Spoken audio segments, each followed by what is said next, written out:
Welcome to Spotlight ETSU. I'm your host, Carrie Oliveira. Today we'll be speaking with Iqra Ahmad, the Student Government Association president. Iqra is also involved in numerous other campus activities such as Diversity Educators, President's Pride, and Model United Nations. Her interest in travel has led her to many destinations over the past few years, including Israel, Palestine, Singapore, the Netherlands, Ecuador, and Pakistan. Iqra is a pre-med biology major and an international studies minor. Thank you for joining us, Iqra. Thank you. You are the student government president. Yes, ma'am. Before we figure out how you got there, how is it that you ended up at ETSU? Well, I moved to Johnson City in 10th grade, and so I went to Science Hill. From where? From Philadelphia. That's different. Yeah, so I was born in Queens, New York, and then I lived up north like all my life, and then I moved to Johnson City, so it was way different. How does a kid who was born in Queens end up in Johnson City? Well, just my parents' jobs and stuff like that, work things. That's what brought me here to Johnson City. And then what brought me to Johnson City was because my cousin was here, and my parents wanted to go back to Pakistan to live there for a little bit. So I was like, I want to stay because of school and stuff like that. Oh. And so they were like, well, you can go stay with your cousin. And he was living in Johnson City. So that is what got me here. And then how did you end up at ETSU? Of all of the colleges and universities in the country, well, I to stay. applied, yeah, well, and then I applied to here and UPenn, and I got into UPenn because that was just kind of one of those like dream school ideas, except it's so expensive. Yeah. And I got into the honors college here and stuff, and I got a full ride almost. So I was like, wow, and it had a good biology program, and we have a med school here and stuff, and that's what I wanted to do at the point. So I decided to come here. So your intention is to continue on at Quillen when you finish your undergraduate degree, possibly? Yes, hopefully. Hopefully. We'll see. That's exciting. And when are you planning, how soon before you graduate? So I graduate this May, and then I'm planning on going to public health first, and then med school. Doing a master in public health? Why? Because I just love traveling and I want to travel. And once you have like a public health degree and an MD degree, it's just easier to set up clinics and do stuff like that. More flexible, I would imagine. Right. Yeah, well, that's cool. So you are graduating in May, and so you have been here for what, 4 years? Did you manage to do your undergrad in 4 years? In 4 years, you have managed to do a tremendous number of things. I'm sitting in front of your resume, and it's 3 pages long. Oh, gosh. Which is like the longest resume I've ever seen of any undergraduate. And it's all kinds of full of super interesting things. You are in the Honors and Discipline program in biology. You have to write a thesis for the Honors and Discipline program. Do you know? What is your thesis going to be about? It's on infectious disease. So I've been researching since like the end of my freshman year. It's a computer-based program. And so my research isn't in like the typical like go to the lab and do kind of stuff. Right. So you create this own program and you create like a community, a society, it's and like you put a disease in it, simulations. right? And see what types of vaccination could work. It's exactly simulations is what it is. Oh, neat. And so is it like, is that related to like epidemiology at all, or no? Is it just, yeah, it is. Okay. You can relate it to epidemiology and stuff, and public health. I guess it comes back to that as well. So your thesis isn't going to end up being then related to understanding how infectious disease spreads within a community.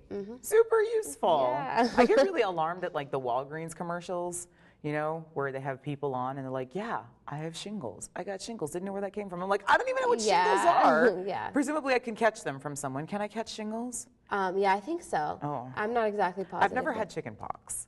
Oh, you haven't? Me neither. Let's don't give it to each other. Yeah. Okay. You are also, you have been an admissions ambassador, and your admissions ambassadors are the ones who give tours to prospective students on campus. Right. And you did that for a little bit, and you're a preview and orientation leader. And so, in general, it seems that you have a very strong orientation towards connecting new people to the campus, right? I mean, if you consider what admissions ambassadors do and what the POLO program is designed to do, which is to get new kids integrated into the university. How is it that you decided that that was something you valued and wanted to spend your time on this campus doing? Well, when I first came at ETSU, when I was a senior in high school, I always felt like this negativity towards like going to ETSU. And when I came here, I had that attitude because that's what I was surrounded with. But once I got here, I was like, it's a beautiful campus. We have so much to offer here, and like the academics are great. Like, why do people not appreciate it as much as they should? Why do people not appreciate it as much as they should. I don't know. I think they just underestimate it. You know what I'm saying? And then sometimes you talk to students and they're like, whatever, ETSU. But then you meet students who are like, well, this kind of changed my life and stuff. And once I got here, I realized like how cool it was to be here and like how much I loved the campus and stuff. So that's why I started giving tours, because I wanted those high school students to see how much ETSU had to offer and not just make assumptions. Right. And then that led me to like preview and orientation, because I was like, well, the school doesn't have enough spirit. I want people to be proud of being here. So I was like, it's to start with freshmen and telling them like how excited we are to have them here, right. and how much they can get out of it. And how much they can get involved. Yeah. And I work with the polo team. I do training when you guys are doing your preview training every summer, and it's like, I love that you guys are doing this, and that you guys have a tremendous opportunity to impact the culture of the university by way of convincing incoming students how great it is to be at ETSU and how many opportunities there are for students to be involved here. And I like that a whole lot. In addition to that, you are a diversity educator. Yes, ma'am. Which I just recently learned about our diversity educator program. Jake Hamill, who coordinates the diversity educators this academic year. I actually did a presentation for them on Sunday.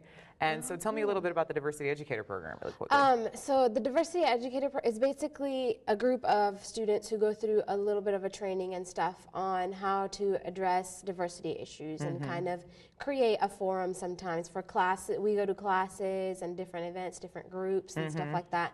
And we'll get a few diversity educators or just one diversity educator to go and talk about how to accept others for who they are and stuff like that. Do you find that that program is effective? Are we seeing a change on campus because of the Diversity Educator Program at all? Yeah, I think so. I think it's really important that we have something like that when a specific class really needs it, or a specific organization.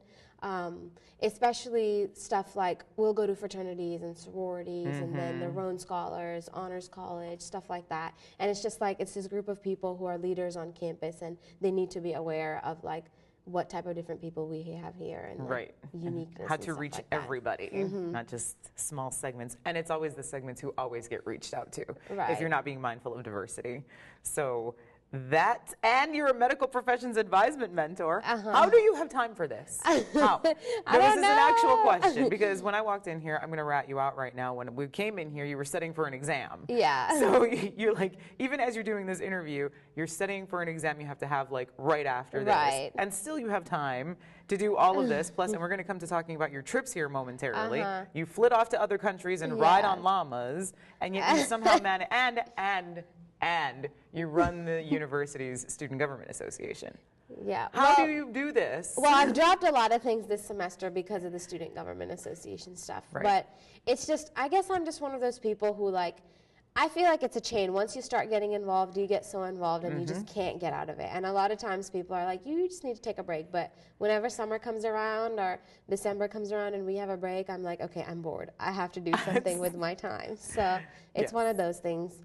I think I'm just in that flow now that I can't get out of it anymore. Yeah, but okay, so say you even though you are trapped up in the flow of being variously involved, you only have so many hours in the day. And so what I'm asking really, perhaps for our viewers, do you have any handy time management tips that might help your viewers better manage their involvement, however smaller in comparison it would be to yours? Time management wise, I think I try to get at least 7 hours of sleep.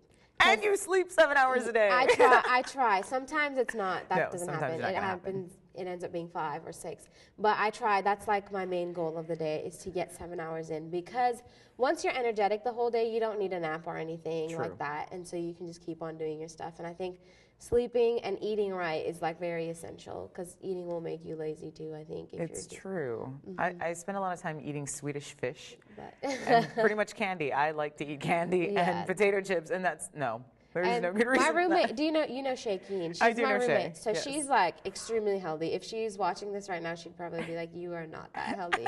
But I try, so it's a good thing to try. I mean, it's a good thing to aspire to, and at least if you like commit your mind to it, it puts you in the right frame of mind. Then if you wake up every morning going, you know what, I'm going to be sleep deprived and I'm going to eat nothing but sugar. That's bad. So sleeping and eating well, and still that doesn't help you manage your time, does it? Well, I don't know about time management. I guess you just keep going, to your full. as you can. Yeah. That's what I do, I guess. And then I think what's really important is to set your priorities straight. And sometimes I don't even do that.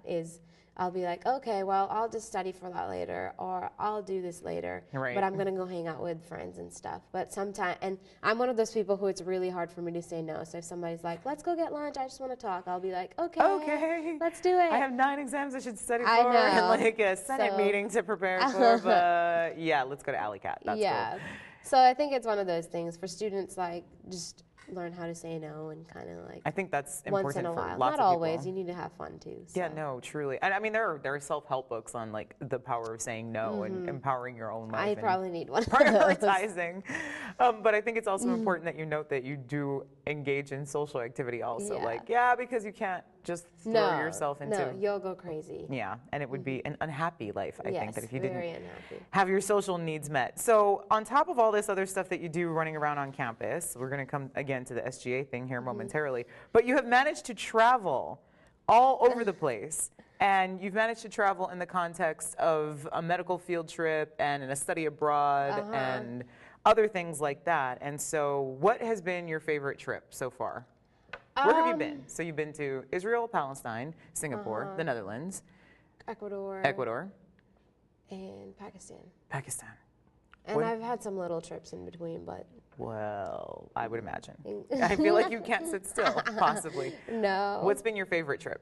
Out of all of them, I think Ecuador was a lot of fun because it was 5 weeks and it was with a group of students and we did a lot of hiking and outdoor kind of things. And so I think that was a lot of fun. It was just like new things. Like I went bungee jumping, I went on a hike in the Amazon and stuff like that. Oh my gosh. So yeah, the whole trip was really good. And then the recent one I took was Palestine and Israel, and that was just a more eye-opening experience where I was like, wow, the world is different than you imagine, like everyday life in the United States. Yes, we construe things very differently. While you were in Ecuador, you apparently rode a llama. Yes. We apparently have a photograph of you riding on a llama somewhere. They might show it to us eventually. Is a llama difficult to ride? Because, okay, I went to a llama farm on like a hayride, and I walked a llama on a leash, and I was told by the people who own these llamas that you can't ride a llama, that they are pack animals, that you're supposed to load them up with luggage, and they're supposed to haul your stuff with you, but that they are not rideable. But apparently you can, in fact, ride a llama. Yeah, apparently in Ecuador you can, but we went on the border of Colombia and Ecuador, and there's llamas there. They're like 50 cents to ride the llama, and I was like, I want to do it. Yes, I want to do that. I'm here, I'll sit on it. Is it hard to get on a llama? No, they're pretty short actually. I've ridden a camel before too, and they're kind of harder to get on, and it's kind of scary when they get up. But llamas not really, because they're like shorter animals. They're like little. Yeah. They're related, aren't they, camels and llamas? Yeah, I think what I've so. heard. They're cute. I think they're cute. They are. So you did a bunch of cool, fun outdoor stuff while you were in Ecuador, and maybe we don't have pictures today. Well, anyway, if they show up, we'll talk about them. So Ecuador was fun, and you did a bunch of outdoor stuff, and Palestine. Well, you went to Jerusalem, you said, right? So we landed in Israel, and then we went to Jerusalem, and then we went to the West Bank, which is it's like a conflict there. So it's like the Palestinian territories, which we went into. How long ago was this? This was this summer. This in summer. July. And in what context did you end up going to that part of the country, especially it being highly conflictual there? Yeah. How is it that you ended up going? Well, one of my professors told me about this trip, and my name's Iqra, so it means to read in Arabic, and the first day he was asking me, like, what does your name mean? Like, how do you say it and stuff? Right. And I was explaining it to him that it means to read or to educate, and I guess he assumed that I spoke Arabic and stuff. My parents are from Pakistan. We speak Urdu, which I kind of understand a little bit of Arabic, and some words are similar. And so he's like, you would love this trip, and it'd be good because you could help them some. And I was like, okay, sure. And I love to travel, so and this summer I hadn't had any plans yet. Right. So I was like, yeah, and I've always wanted to go to Palestine just because I have a lot of really close Palestinian friends who always tell me about the conflict and how bad it is there, that I actually wanted to go see it for myself. Right. And see what is actually going on. And so it was really eye-opening and stuff. And that's how I ended up going. Oh, and were you able to use your limited Arabic skills to help translate anything? Not really. No, they not really at all. didn't need me. That's cool. But- You speak how many languages? It says English, Urdu, Hindi.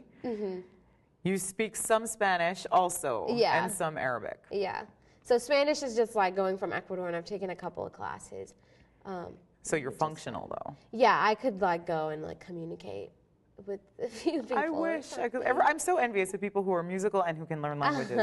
I find Yeah, that I wish I was tremendous. musical. That's one thing I didn't get Well, to do. you have language, and so that wins. And so that's your trip to Jerusalem and Palestine. And you went to Singapore also. What is Singapore like? Singapore is really cool. It was not what I expected. What you would think out of an Asian country. It's actually really, really modern. Yeah, so it's, like this it's very big Western, is my understanding. Yes. The way the country looks. Very Western. Actually, it seems kind of advanced. Like you go into the malls and stuff, and it's just like whoa. Whoa. Yeah.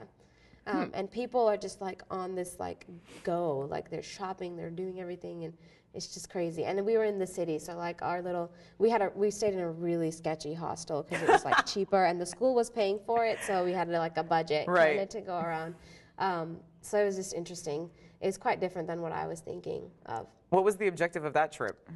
It was for a Model United Nations conference. A Model UN conference. Yeah. What exactly is Model UN? So it's just like the actual UN. They function, but with college students and stuff.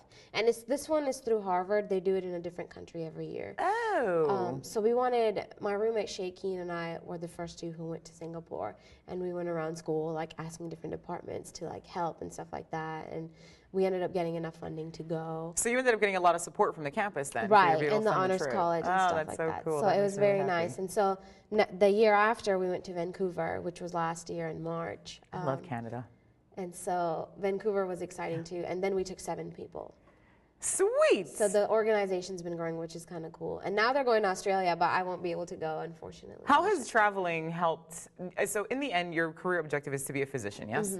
So how do you suppose that all the traveling that you've done maybe contributes to the likelihood that you're going to be an effective physician or the kind of physician you want to be?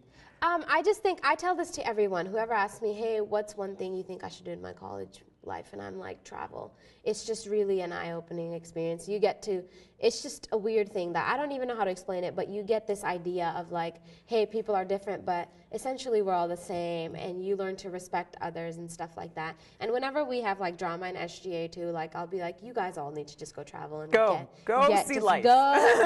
And put things in perspective. And I think that's one of the things with traveling, you just learn how to accept others and stuff like that, which I think will help me further. How to communicate. I think communication's a key too. Relating to people, and you're speaking to a communication Right. professor, so I have a strong appreciation for that. Apparently, our photos are ready to go. Ooh, I keep getting into your shot. Okay, who's this? So this is from... That's Shay. Yes, that's Shay, and we went on an alternative breaks trip. Like an alternative spring break kind of a thing? Yeah, so Maybe it was in spring. Shay started that, and I helped her start that, or restart it on campus, because Right. it kind of died down for a while. And then we were site leaders at this trip, and it was in Cranks Creek, and the man we were with Where was was that? Kentucky. Okay. It's where all the coal mining stuff is. Gotcha. And the man in the picture with us he's actually blind, but he helps so many people down there, like construction of churches. Oh my goodness. And like little community things and stuff like that. And it's just amazing. And so that's why I gave this picture, because I was like, it's amazing how much a blind man could do that. Seriously, and for being, educated, able-bodied people, how much time do we spend doing Right. anything that contributes to the improvement of society? What else have we got here? Maybe that's it. I want to see the llama. Maybe it'll It's come. in there, and that's from Singapore. Yeah. Look at that. The outfits are fabulous. It is so cool. Is that typical formal dress in Yes. Singapore? No, they don't. It's not something they wear around on the streets. Right. It's really westernized, so they're just wearing like Right. what we wear here. Actually, really formal stuff. Like they'll wear dresses and purses and like heels just Dressed to go to the up mall all the time. Yeah, just to go to the mall. But this is more like the cultural side of it. So we went to like a cultural show, and they were wearing these dresses there and stuff. So. Oh, that's lovely. You guys look like it just looks like a fun time, like colorful. Yeah, there's the llama. Okay, can we point out the headwear? Yeah. You're wearing the tiniest sombrero I've ever seen in my I life. know. And the llama is wearing, if I'm not mistaken, a tiara. Why would a llama be wearing a tiara? I don't know. I guess just to attract tourists, they like make crazy They things. dress that, and okay, so I was going to ask you earlier actually whether they saddle a llama for you to be able to ride it, and apparently they do. And it's a leopard print saddle. That's a hoot. Is it hard to ride the llama? Like, are they obedient animals? Yeah, they are. Well, the guy was with him, so he would just like kind of. so he was being told what So to it do. wasn't like me, go llama. Yeah, go llama. What is this here? So this is from Vancouver. This is the 7 of us who went this year, this past year, I guess. would And be this it. was That's the another convention center UN. where Oh we my were gosh, behind that looks us. fabulous. And this was another UN trip. Mm-hmm. That's exciting. It just even the landscape, like Yeah. being able to see what the rest of the world looks like. Yeah, and then that's Jerusalem. Yeah, it is. Did you take that photograph? Yeah, Wow. with my little crappy camera, because all the people with us had those nice cameras, and I just had It's that like, little. you know one, what? I like- have a junk camera, and you still somehow managed to Yeah, capture it. it was a Wow. really good picture. That I mean, just even the photograph suggests that it was probably a mind-blowing experience. That's really cool. I'm so happy that you've managed to have Oh, those thanks. experiences. More importantly, I'm curious as to how all the things that you've managed to do on campus has contributed to your decision to run for the president of SGA. How did you make that decision? I'm curious. Well, SGA president, it wasn't something, I feel like when people come in as freshmen and they start off in Senate or junior Senate, one person in the crowd is like, you know, one day I'm going to run for president kind of deal. Right. And that was not me at all. Like, I was just like, oh, it's an organization to join, like get to know people, kind of change the campus stuff. And then this year, it just like came up to me that a lot of people in Senate were like, well, have you ever thought about running? Because you do a really good job. And I was like, oh, I don't know. And that's how it all began. And then after a few people told me that, I asked Leah, I was like, hey, Leah, what do you think? Leah Tilson is your VP. Yes, Yes. Leah Tilson, yep. And I was like, and her and I are friends from like my freshman year. She was involved in sorority recruitment stuff, and like that's how I met her, which I'm not in one, but that is how I met her through polo. And so I went up to her and I was like, hey, what do you think if we like ran together next semester? And she was like, I don't know. I have to Right. think about it Right. and stuff. And I was can like, well, see Leah having that yeah, conversation. she was just kind of like, oh, okay. Because I guess it just caught her a little off guard or Yeah. something. And then she went home and thought about it, and she's like, I think we should do it. And I was like, I think so too. And then the reasoning behind it was because I just didn't like how there was a division between SGA and the student body, and Yes. people assuming that it's something elite group of people. Because I Right. feel like I'm a student, you're a student, we're like at the same level. And Right. I wanted to kind of change that atmosphere about it.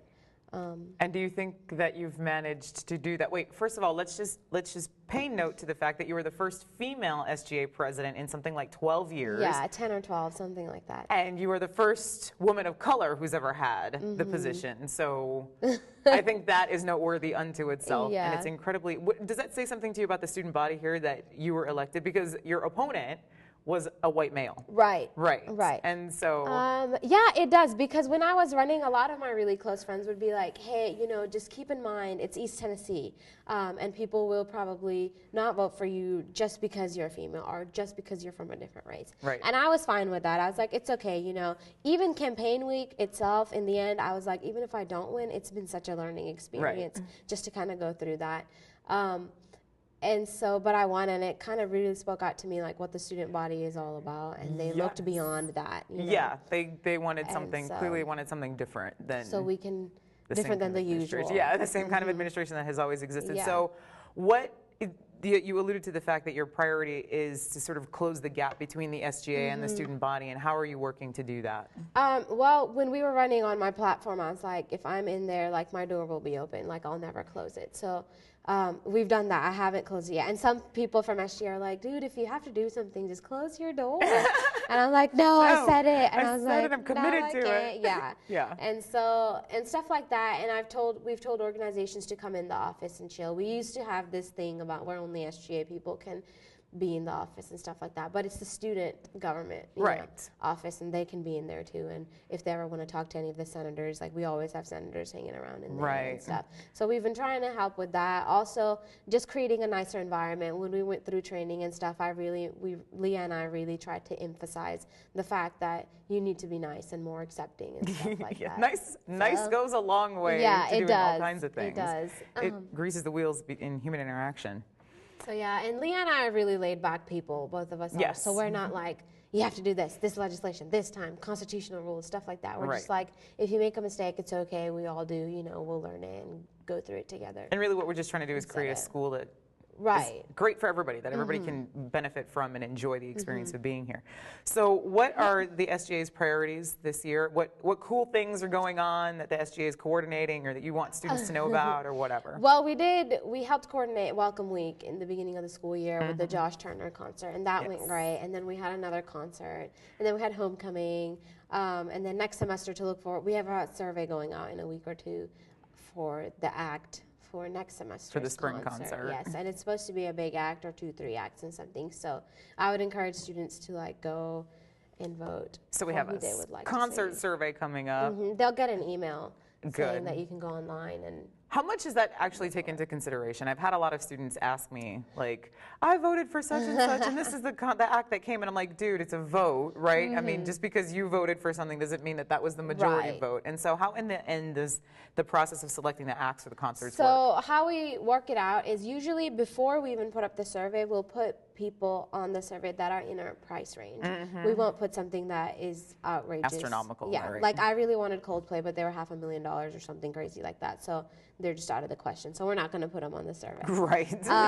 But usually, so the survey has like all these people who are in our price range, and then students vote, and then we'll make a list of like top 5. And we'll go one by one because dates have to match, their contracts have to match, and like all these kind of things is what comes under. And a lot of times we've gotten acts that were second on the list or even first on the list. Right. So that's just how it is. Dear student body, your SGA is listening to you. Even though you don't like the act, your SGA is listening to you. You alluded earlier in the conversation to the fact that you feel like there isn't a whole lot of like ETSU pride, and there's a lot of negative impression that goes on of high school students or whatever else, and even current students who sort of, I don't know, begrudge being at the university. I wonder if homecoming does anything to help sort of like deal with that attitude to build student or school pride. Yeah, it does, because, well, homecoming turns into like a competition, you know, because people are like competing for king and queen, canned food creation, spirit at the games, the pep rally, stuff like that. And I think it just creates this like excitement amongst the students. Like last week was just crazy. It was crazy busy, but every event I went to, people were excited, they were happy, everybody was enjoying Feeling invested in the university. Yeah, and it's just really nice to see. And that's why I think homecoming is really important, because some students sometimes are like, what's the point of it? What is it? We don't have football. Yeah. Like, homecoming is not about football, kids. It's about convening your academic community, engaging with the alumni, and everybody just kind of like enjoying being a student or a former student, as it were. You spent a lot of time interacting with Dr. Nolan, do you not? Yes, I do. What is that like? I interviewed him last season. Oh, did you? That's cool. He's very like, very nice. He's such a nice man. Yeah, he's very nice. It's interesting because yesterday he popped into our SGA meeting and he just like sat down on one of the seats, and the girl sitting beside him like looked around and she was like, oh my gosh, it's Dr. Nolan. And I was just like cracking up because I was like, oh wow, it's like that important to be around him. And I feel like I lost that because I like see him in meetings and stuff all the time. Right. That little sort of excitement lost his, of, oh my gosh, he's kind of a celebrity. Yeah, he is. Around campus, he definitely is. But yeah, he's very nice, and he always cares about the students first. That's the impression I get. And do you think that the kind of university president he is facilitates you being the kind of SGA president that you want to be? Yes, I think so. When I first got elected in, Shay, my roommate, was like, oh my God, because Dr. Nolan had just started a semester before, and we had seen him around already being really energetic and interacting with students, like just going to the club, walking around, buying somebody a donut, stuff like that. Right. And so Shay was like, oh my gosh, next year's going to be crazy. With an SGA president like you and a university president like him, you guys are both going to be like excitement. Just like happy, peppy. Yeah. Which we could use some of, I feel like. Yeah, and I always say that. I feel like positivity, it's like it catches on, you know, just like negativity does. It is contagious. And he is like the leader of campus, and he stays positive all the time, which makes like student leaders on campus want to be like, okay, well, if we have an idea and stuff like that, it's not stupid. We can go to our university president and express it. Yes. And he actually take it under consideration. So it's kind of cool. That is really neat. To have that. So in the end, we have like very few seconds left in the interview. Are you enjoying the job of running the SGA? Yeah, I really am enjoying it. It's been a learning experience. It's really, really hectic. What hasn't been a learning experience for you, Iqra? I think you said that like 17 times. Yeah, because I think everything is, you know, like traveling and doing different organizations, it just makes you who you are. But it's been good. It's really hectic. Sometimes, like, I'll wake up in the morning when I haven't slept enough, and I'll be like, what was I thinking? And in the end, I think it was probably a very good decision. Thank you so much for joining us, Iqra. We have been speaking today with Iqra Ahmad about her time as student body president and the experiences that led her there. Join us next time on Spotlight ETSU.